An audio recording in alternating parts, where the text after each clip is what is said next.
આવી ગયા? હા, આ બેડની શું હાલત કરી છે? થોડો સરખો નથી કરાતો તારાથી?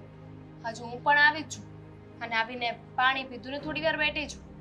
હું પણ કામમાં જ હતી, નવરી નહોતી. હા, બહુ સરસ. સોરી. ચાલો.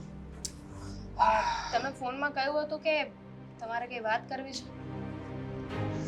ફોનમાં? હા, આ મમ્મીને લીધે મને છે ને મગજ ખરાબ થઈ ગયો. આજે ખબર છે મેં પાર્ટી સાથેની મીટિંગ કેન્સલ કરી નાખી આ મમ્મીના લીધે. તો એમાં નવી વાત શું છે? નવી વાત એ છે કે મમ્મીની હવે મગજ મારી વધતી જાય છે. આ થોડી વાર આપણે કદાચ બહાર ગયા હોય તો એ આંગણે બેસી રહી તો એમનું જાય છે શું? આ આજુબાજુવાળાના ઘરે જઈને બેસવાની શું જરૂર હતી? અને આપણી આબરૂના ધજાગરા કરે તે અલગથી. અરે પણ ભૂલ આપણી છે ને. આપણે લોકો ચાવી મૂકવી ભૂલી ગયા હતા. હવે એટલી ગરમીમાં એ બહાર કેમ બેસે? કોઈને ઘરે બેઠા તેમાં શું થઈ જવાનું છે? એટલી પણ ગરમી નથી હો.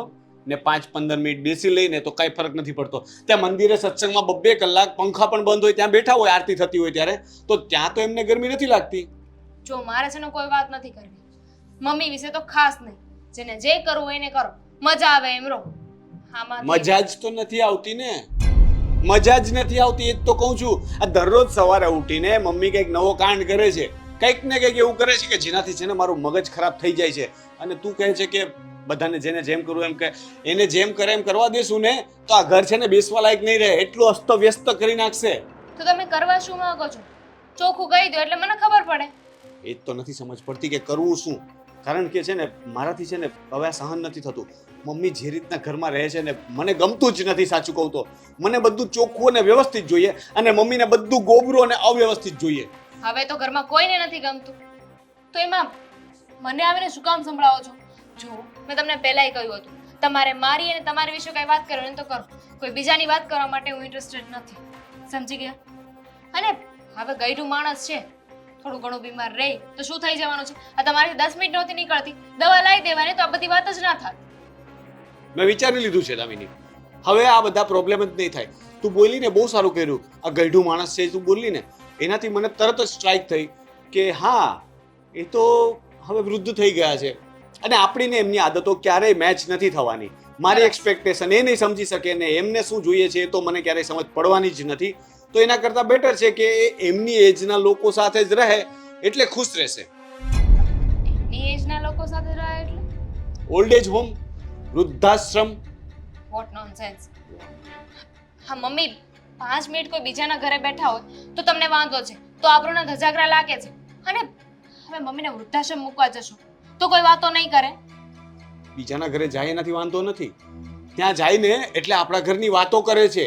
મને વાંધો ત્યાં છે. હવે વૃદ્ધાશ્રમમાં જશે તો ત્યાં જઈને તો એને જે કરવું હોય તે કરે અને પછી આપણે કહેવાનું કે તમને ત્યાં બધી છૂટી, કારણ કે ત્યાં બધા સરખા હશે. કહેતા ભી દીવાના, સુનતા ભી દીવાના, બધા એકબીજાના છોકરાઓને કાપતા જ હશે તો ભલે મમ્મી પણ પછી એ જ કરે. હા જો આ પેલી પાર્ટીનો હજુ ફોન આવે છે. પણ ત્યાં મમ્મી કાપશે ને એ વાત જરૂરી નથી. પણ સમાજ કુટુંબ પરિવારમાં તો ખબર પડશે ને. કોઈ ઘરે આવે તો પૂછશે તો ખરા ને કે તમારા મમ્મી ક્યાં છે. અને આ વાત છે ને છુપી નહીં રહે.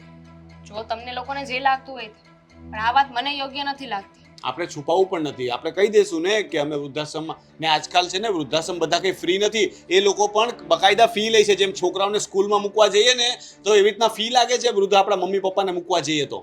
મોટા ભાઈ સાથે વાત કરી તમે? ના એ તો નથી કરી પણ મને જસ્ટ હમણાં જ આઈડિયા આવ્યો. કારણ કે હું કેટલા દિવસથી છે ને વિચારતો હતો કે આ મમ્મીનો છે ને કંઈક રસ્તો કરવો પડે કે મારે કંઈક તો એવું કરવું પડશે કે એ સમજે. પણ એ સમજતા તો હતા નહીં અને દરરોજ મગજમારી કરી કરીને હું હવે બિલકુલ મેન્ટલી થાકી ગયો છું. નથી મારાથી કામમાં ધ્યાન અપાતું કે નથી તારી સાથે સરખી રીતે વાત થતી. તને ખબર છે ને કે તારા પર હું વગર કારણે ગુસ્સે થઈ જાઉં છું. પર્સનલી મને છે ને મમ્મી પ્રત્યે કોઈ પ્રેમ નથી, પણ એમની ઉંમર જોઈને હું જતું કરું છું. અને રે વાત આ વૃદ્ધાશ્રમ મોકલવાની તો મને યોગ્ય નથી લાગતું. તમને ભાઈને ભાભીને તમને બધાને યોગ્ય લાગતું હોય તો પછી હું પણ ના નહીં પાડું, પણ મારી સહમતિ નથી આવતી. આ તો કઈ વાંધો નહીં. બધાને નક્કી થાય અને બધાને ઓકે હોય તો તને વાંધો નથી ને. અને મમ્મી પણ સમજી જશે બધી વાતમાં. હું મમ્મીને પણ સમજાવી દઈશ કે ત્યાં એમને સારું પડશે. ઉલટાના એ પણ સુખી રહેશે ને આપણે પણ શાંતિથી રહી શકશું. ત્યાં એમની જ એજના માણસો હશે તો એમને વધારે ખુશી મળશે. ફાઇન, જો તમને લોકોને સારું લાગે. સારું ચલો હવે એ જ નક્કી કરીએ ને ભાઈ સાથે વાત કરી લઈશ. આ પેલા હું પાર્ટીને ફોન કરી લઉં. મમ્મીનો ફોન? આદિ આ તમને એવું નથી લાગતું કે મમ્મીની મગજમારી હવે વધી ગઈ હોય આ ઘરમાં? જ્યારે જોવો ત્યારે બસ હેરાન જ કર્યા કરે છે મને. સાચી વાત છે તારી. આ ઘણી વાર ભૂલ કરે છે. હું ફોનમાં જ્યારે વાત કરતો હોય ને ત્યારે આવી જાય છે. કંઈ ને કંઈ કામ હોય ને તો બસ હા બેટા બેટા અરે પણ શું છે જુઓ તો ખરા હું ફોનમાં વાત કરું છું. કોઈ દિવસ સમજતા નથી. તો પછી કંઈક કરો ને. આ કેટલા દિવસ આવીને આવી મગજમારી આ ઘરમાં ચાલશે? જ્યારે જોવો ત્યારે ખાંસી ખાધા કરે છે આખા ઘરમાં. અને તમને ખબર છે ને, મને ચીતરી ચડે, મને આવું બધું ન ગમે. તો હું શું કરું કે મને તો સમજાતું નથી કે મમ્મીને કેટલી વાર સમજાવવા. હવે કંઈ નાના તો છે નહીં કે આપણે સમજાવીએ છતાં પણ એને સમજ ન પડે. હા એમને સમજવું જોઈએ કે આપણે લોકો એને શું કહી રહ્યા છીએ. હવે એ જ નથી સમજતા તો હું કે તું શું કરી શકવાના? તો શું કરવાનું? કંઈક નિવારણ કરો. તમે સમજાવશો ને સમજી જશે ને એવી વાત નથી, પણ મને હવે મમ્મી આ ઘરમાં ગમતા જ નથી. સાચું કહું ને તો ગમતા તો મને પણ નથી, પણ કાઢી તો નહીં મુકાય ને. તું જ વિચાર કર, આ લોકો શું વાતો કરશે? બબ્બે દીકરાઓ બબ્બે વહુ હોવા છતાં પણ આ માને નોંધારી મૂકી દીધી. અને આપણે ગઈકાલની જ વાત કરીએ ને, તને ખબર છે ને આ મમ્મીએ શું કર્યું હતું? ખબર છે મને. ત્યાં કાળુના ઘરે જઈને બધી જ વાત કરી. એની બેનનો ફોન આવ્યો તો મારા પર કે તમે લોકો તમારા સાસુ સાથે આવું વર્તન કરો છો. એજ્યુકેટેડ થઈને તમે આવું વર્તન કેવી રીતે કરી શકો? અરે ભાઈ, એજ્યુકેશન ને અને આ વસ્તુને શું લેવા દેવા? અરે ચાવી બીજી રખાય ને એની પાસે. ના પાડી છે કોઈએ. પોતે એક તો બહાર જતા રહી અને આપણે બહાર જવું હોય તો એમની રાહ જોવાની કે સાંજ સુધી એ ઘરે ના આવે ત્યાં સુધી. આ તો સારું કહેવાય કે વહેલા આવી ગયા છે તો એમને સમજવું જોઈએ ને. ખબર નહીં, બધી જગ્યાએ આપણને છે ને આંખે કરવાના ધંધા કરે છે. જ્યારે જુઓ ત્યારે ફરિયાદો કર્યા કરતા હોય છે. આ અડોશ પડોશના લોકો પણ આપણી સામે એવી રીતે જોતા હોય ને કે જાણે આપણે કંઈ ભૂલ કરી નાખી હોય.